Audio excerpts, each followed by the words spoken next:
Hello and welcome to a bonus edition of Baxi Cam. Now, with the recent launch of the Baxi 800 Heat, you might remember a few weeks back I did a little video asking you guys and girls to send your questions in.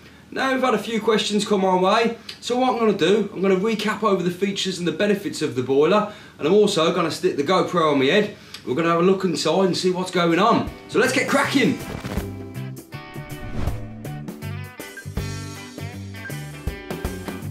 Okay then guys and girls, we'll make a start. So the Baxi 800 Heat range is available in 16 kilowatt, 25 and 30. And it comes with a 10-year warranty. You're going to get an 80 micro tube filter in the box to prevent your system getting dirty. So you don't need a pump overrun and you don't need a permanent live on this boiler, so it makes wiring an absolute doddle. The first thing you might notice about the boiler is how small it is. So from top to bottom, it's 625mm, it's 370 wide and it's 270 deep. So that'll fit in a standard kitchen cupboard with plenty of room for I don't know, a multi-pack of toilet rolls or something like that. So just to discuss your fluid options, you can go vertically, you can go horizontal top, and you can also go in case rear flue.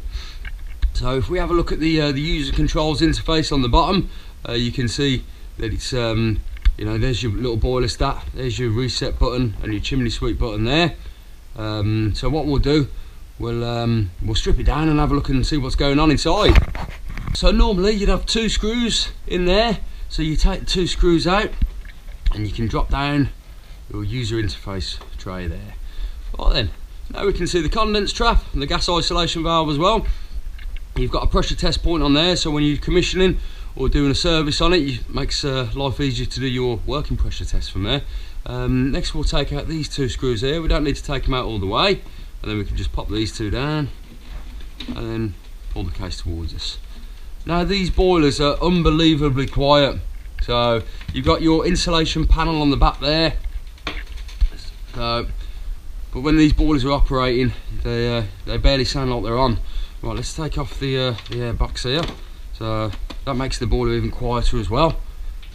And next what we'll do, we'll grab our flue tube. So all we need to do is pop that catch up, pull him towards us, take him out, pop him down. Next we'll remove the bus connector, which connects the main circuit board to the user interface there. And then we can pop this panel down. This is your switch live neutral and earth connection. Like I said earlier, you don't need a pump overrun or permanent live. Remove the ribbon connector there, take off the earth wire and the spark. So that's your circuit board. There's your fan in the middle. Get in there. Right, turn the gas off. So if I undo the little unit there, obviously you'd need a spanner normally. You're not going to find any special fibre washers in there at all, so it's just a 22mm fibre washer. Next what I want to do is just pull these two lugs towards me. So if you're doing a service on one of these boilers, then this is basically what you'd be doing to remove the burner, because it's an absolute piece of cake if you want to do that. So that is your combustion control unit, that is. So that is your printed circuit board, there's your fan, and it's got a 6 Sigma gas valve on. So we can pop into one side for now. And now all we're really left with is, well, there's the burner. So we don't have an issue with that burner seal. So that's a similar burner seal that it is on the 800 combis, the 600s, the Durotechs and the Platinums. So we don't mind you stripping these down on a service because we don't have any issues with those.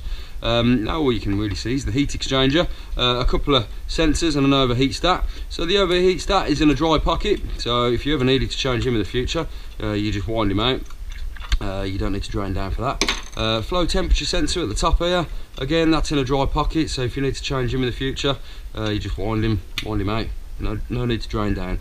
And the same with your return temperature sensor. So that's why we don't need a flow switch on this one, because we've got return and a flow sensor there.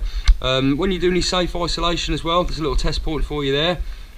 You've got a brass drain off, so if you ever need to drain it down, there's a really good brass drain off there for you.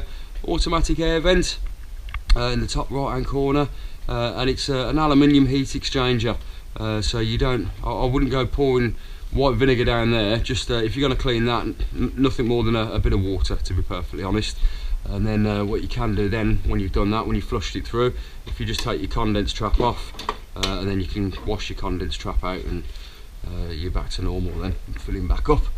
Okay then guys and girls, so I hope you found the video useful, and I hope you're all staying safe and your families are doing well. Until next time, take care.